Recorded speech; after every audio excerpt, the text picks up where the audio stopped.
It was a crisp Thursday morning in Springfield when James Harrison stepped out of his car, the autumn breeze gently brushing against his face.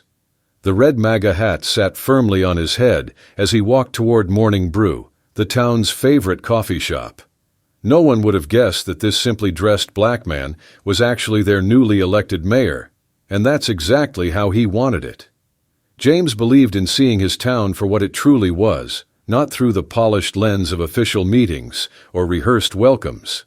As a conservative black leader stepping into office in a deeply divided town, he wanted to experience how people really acted when they thought no one was watching. The coffee shop buzzed with its usual morning crowd, the smell of fresh coffee and warm pastries filling the air. James scanned the room, noting the casual chatter and occasional glances his way. No one seemed to recognize him, which wasn't surprising.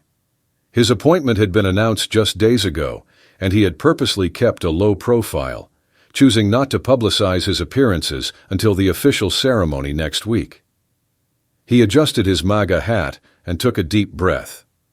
The weight of his mission to unite this divided town pressed heavy on his shoulders.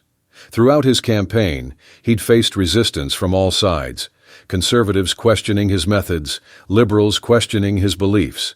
But James knew that real change started with understanding, and understanding started with seeing things as they truly were. As he stood in line, he could feel the tension his presence created. Some customers shifted uncomfortably, while others whispered behind their coffee cups. James was no stranger to these reactions, but he knew this morning would test him in ways he hadn't yet imagined. The warm coffee shop air carried fragments of conversation, some curious, some disapproving. "Never thought I'd see. Who does he think? Is that really?" James kept his expression neutral, though every whispered word reached his ears like a tiny hammer striking steel. The morning calm shattered when Officer Mike Peterson and his partner walked through the door. Their boots squeaked against the polished floor as the usual morning chatter dipped to a whisper. Officer Peterson was well known in Springfield, but not always for the right reasons. His reputation for being particularly harsh with certain members of the community had earned him both fierce defenders and vocal critics. James watched from his spot near the window as Peterson's eyes swept across the room, a habit born from years of patrol work.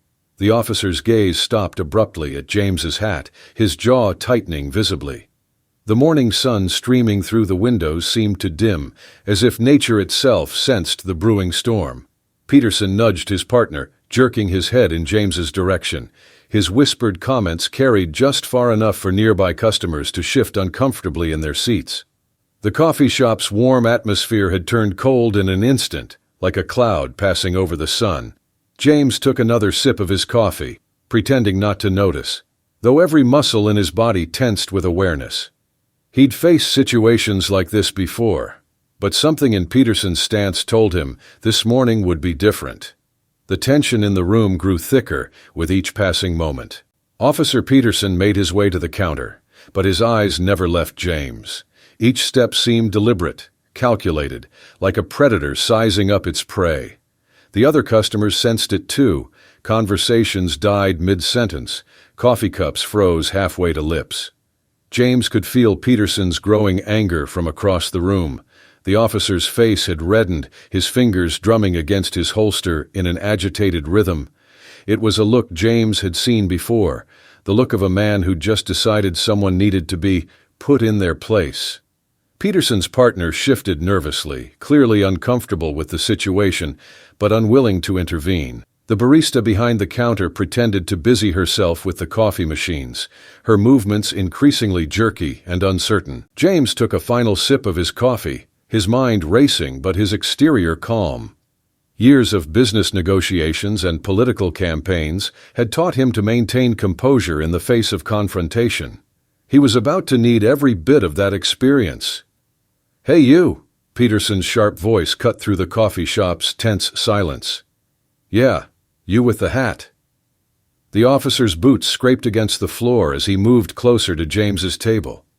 The morning sunlight caught his badge, sending harsh reflections across the walls. James looked up calmly, meeting Peterson's glare with steady eyes. The officer's face twisted into a sneer, his hand still resting on his holster. "You think that's funny?" Peterson spat out. "Wearing that hat? Making some kind of statement?" The coffee shop had gone completely silent now. Even the espresso machines seemed to hold their breath. James placed his coffee cup down slowly, deliberately. "I'm just having my morning coffee, officer," he replied, his voice steady and controlled. Peterson's laugh was sharp and bitter. "People like you," he leaned in closer, his voice dropping to a dangerous whisper, "trying to prove some point. You don't even understand what that hat means, do you?" James's fingers tightened slightly around his cup, but his face remained neutral. Years of dealing with prejudice had taught him to wear patience like armor. "I understand exactly what it means, officer. The question is, do you understand what that badge means?" The challenge in James's calm response seemed to flip a switch in Peterson. His face flushed darker, veins standing out on his neck. Behind him, his partner shifted uncomfortably, looking between James and the door as if calculating an escape route. "Get up," Peterson demanded, his voice trembling with barely contained rage. "Let's take this outside." His hand had moved from his holster to the front of his belt, a subtle but threatening gesture that didn't go unnoticed by anyone in the room. James remained seated, his posture relaxed but alert. "I haven't finished my coffee, officer, and I don't see any reason to go outside. Have I broken any laws?" A woman at the next table quickly gathered her belongings, hurrying toward the door. Others followed suit, creating a subtle exodus from what felt like an approaching storm. The barista had frozen behind the counter, her phone in her hand, thumb hovering over the keypad. "You're being disruptive," Peterson snarled, leaning even closer. The morning light through the windows cast harsh shadows across his face, deepening the lines of anger etched there. Creating a public disturbance, James raised an eyebrow, his voice remaining steady. "By sitting quietly and drinking coffee, please, explain how that's disruptive." Peterson's partner finally stepped forward, placing a hesitant hand on his colleague's shoulder. "Mike, maybe we should—" But Peterson shrugged him off, his focus laser-locked on James. "You think you're clever, don't you? Sitting here mocking everything that hat stands for. You people always have to make everything about race." The irony of his words hung heavy in the air. James sat straighter, his eyes never leaving Peterson's. "Officer, I think you're the only one making this about race. I'm just a citizen enjoying my morning coffee." Peterson's control finally snapped, his face contorted with rage as he grabbed the edge of James's table, knuckles white against the dark wood. "Stand up," he barked, spittle flying from his lips. "Show some respect when an officer's talking to you." The few remaining customers pressed themselves against the walls, phones raised, capturing every moment. Outside, more people had gathered at the windows, drawn by the commotion inside. The morning sun cast long shadows across their worried faces as they watched the scene unfold. James remained seated, his calm demeanor a stark contrast to Peterson's fury. "Officer, I've shown nothing but respect. But respect goes both ways. Perhaps we should discuss this more professionally." That was the breaking point. Peterson's face turned a dangerous shade of purple, and before anyone could react, he did the unthinkable. With a sudden movement, he spat directly in James's face. The glob of saliva landed on James's cheek, sliding slowly down toward his collar. The wet trail it left seemed to glisten mockingly in the morning light. Time seemed to freeze. The barista's gasp echoed through the silent room. Peterson's partner took a step back, shock evident on his face. Even the morning light streaming through the windows seemed to pause, suspended in the gravity of the moment. A coffee cup shattered somewhere in the background, the sound like a gunshot in the tense silence. James didn't move, didn't flinch. With deliberate slowness, he reached for a napkin and wiped his face, his movements careful and controlled. The quiet dignity of his response seemed to infuriate Peterson even more. The napkin trembled slightly in James's hand, the only sign that he was affected by the humiliation. "What's wrong?" Peterson sneered, his voice thick with contempt.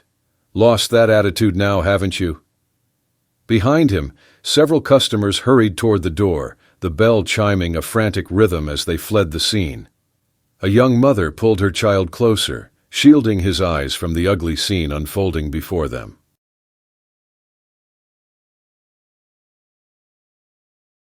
James finally stood, his movements smooth and unhurried. He straightened his jacket, adjusted his hat, and looked Peterson directly in the eyes. "Officer," he said, his voice carrying clearly through the tense silence, "I want your badge number." Peterson's laugh was ugly, echoing off the coffee shop walls. "Badge number? Who do you think you are?" The coffee shop's door chimed again, but this time it wasn't someone escaping. A woman in a crisp business suit rushed in. Folders clutched to her chest. Her heels clicked rapidly against the floor, the sound cutting through the tension like a knife. "Mr. Mayor," she called out, freezing mid-step as she took in the scene. "I've been trying to reach you. The council meeting's been moved to—" Her voice trailed off as she noticed the wet mark on James's cheek, the aggressive stance of the officer, the phones recording everything. The silence in the room became deafening. Someone's coffee cup stopped midway to their mouth, frozen in disbelief. Peterson's face transformed. The anger drained away, replaced by a sickly pallor as realization dawned. His mouth opened and closed, but no words came out. His partner had backed away completely, already reaching for his radio with trembling hands. The morning sun seemed to highlight every bead of nervous sweat on Peterson's forehead. "Mayor?" Peterson finally managed to croak, the word barely a whisper. His hand fell from his belt as if it had suddenly become too heavy to hold up. James straightened to his full height, and suddenly the room felt different. The simple man in casual clothes was gone, replaced by something else entirely. Power radiated from him, not the kind that came from a uniform or a badge, but the kind that came from absolute certainty in one's position. The air itself seemed to crackle with newfound authority. "Yes, Officer Peterson, Mayor James Harrison, though I shouldn't have to be mayor to be treated with basic human dignity, should I?" His voice was still calm, but now it carried the weight of authority. "I came here this morning hoping to understand my town better. I'd say I've learned quite a lot." Every word landed like a hammer on Peterson's crumbling composure. Peterson's hand fell limply from his belt. Around them, phones kept recording, capturing every moment of his humiliation. The morning sun that had witnessed the entire incident now seemed to spotlight the officer's shame. A few whispers started circulating among the witnesses, the story already beginning to spread. "Sir, I didn't—" Peterson stumbled over his words, his earlier bravado evaporating like morning dew. "No, you didn't," James cut him off. "You didn't think. You didn't consider. You just acted on your prejudices, and that's exactly why things need to change in this town, starting right here, right now." The next few hours turned Morning Brew into the epicenter of a brewing storm. Police Chief Roberts arrived within minutes, his heavy footsteps matching the weight of the situation.